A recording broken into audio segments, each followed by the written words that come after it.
بسم الله الرحمن الرحيم نحمده ونصلي على رسوله الكريم أما بعد فقد قال الله تعالى في كلامه القديم في القرآن المجيد بعد أعوذ بالله من الشيطان الرجيم بسم الله الرحمن الرحيم إن الله مع الصابرين صدق الله العلي العليم எல்லா புகழும் அல்லாஹ் ஒருவனுக்கே உரித்தாகட்டுமாக. அவனால் அனுப்பப்பட்ட கண்மணி நாயகம் முஹம்மது ரசூலுல்லாஹ் ஸல்லல்லாஹு அலைஹி வஸல்லம் அவர்கள் மீதும் அவர்களினுடைய குடும்பத்தார்கள் மீதும் தோழர்கள் மீதும் குறிப்பாக இத்தருணத்தில் அமர்ந்திருக்கும் கேட்டுக்கொண்டிருக்கும் நம் அனைவர்கள் மீதும் அல்லாஹ்வினுடைய சாந்தியும் சமாதானமும் என்றென்றும் என்றும் நிலவட்டுமாக. ஆமீன். கண்ணியத்துக்குரிய முஃமின்களே, அல்லாஹ் சுப்ஹானஹு தஆலா நபீனா ஆதம் அலைஹிஸ்ஸலாம் அவர்களை படைக்குகிற பொழுதே நற்பண்புகள் என்று சொல்லக்கூடிய குணங்களையும் அல்லாஹு தஆலா மனித உடனே இணைத்து வைத்திருக்கின்றான். அதில் நற்குணம் தீய குணம் என்று இரண்டு வகையான குணங்கள் இருக்கின்றது. அதில் மிகவும் முக்கியமான ஒரு பண்பு என்பது சகிப்புத்தன்மை. எந்த ஒரு மனிதனிடத்தில் சோதனைகள் வருகிற பொழுதும் தனக்கு பிடிக்காத ஒரு விஷயம் நடக்குகிற பொழுதும் அந்த மனிதன் அப்பொழுது சகிப்புத்தன்மையோடு இருந்தான் என்று சொன்னால் அவன் வாழ்க்கையில் வெற்றி பெற்றான் என்பதாக அர்த்தம். இந்த சகிப்புத்தன்மை என்பது குடும்பங்களிலும் சரி, அண்டை வீட்டார்களின் இருக்கக்கூடிய நேரத்திலும் சரி, தனிநபரிடத்தில் பழக போகின்ற பொழுதும் சரி, இந்த சகிப்புத்தன்மை இருக்குகிற பொழுது அவன் வெற்றி அடைந்து விட்டான் என்பதாக சொல்லுவார்கள்.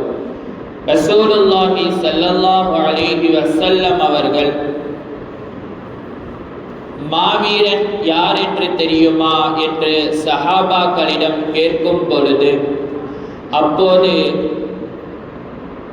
சஹாபாக்கள் எல்லாம் சொன்னார்கள், அல்லாஹ்வுக்கும் அல்லாஹ்வுடைய ரசூலுக்கும் தான் தெரியும் என்பதாக சொன்னார்கள்.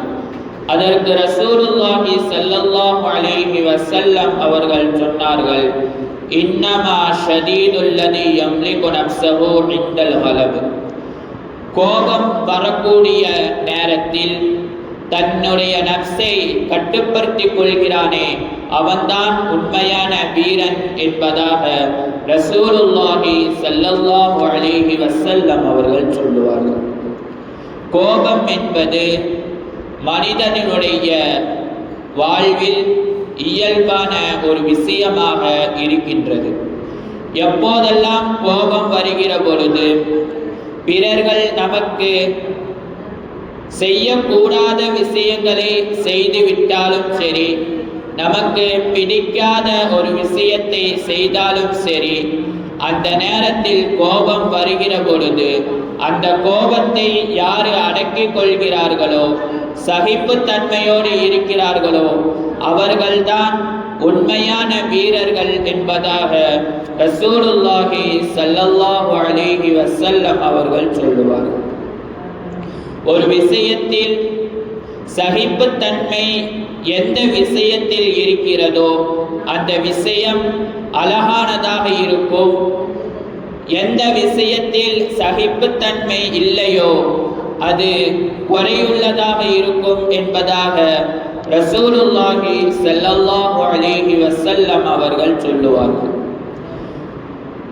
தாயிஃப் நகரத்திற்கு ரசூலுல்லாஹி ஸல்லல்லாஹு அலைஹி வஸல்லம் அவர்கள் செல்கிற பொழுது அங்கு நடந்த சம்பவத்தை எல்லாம் நமக்கு தெரிந்த ஒரு விஷயம்தான்.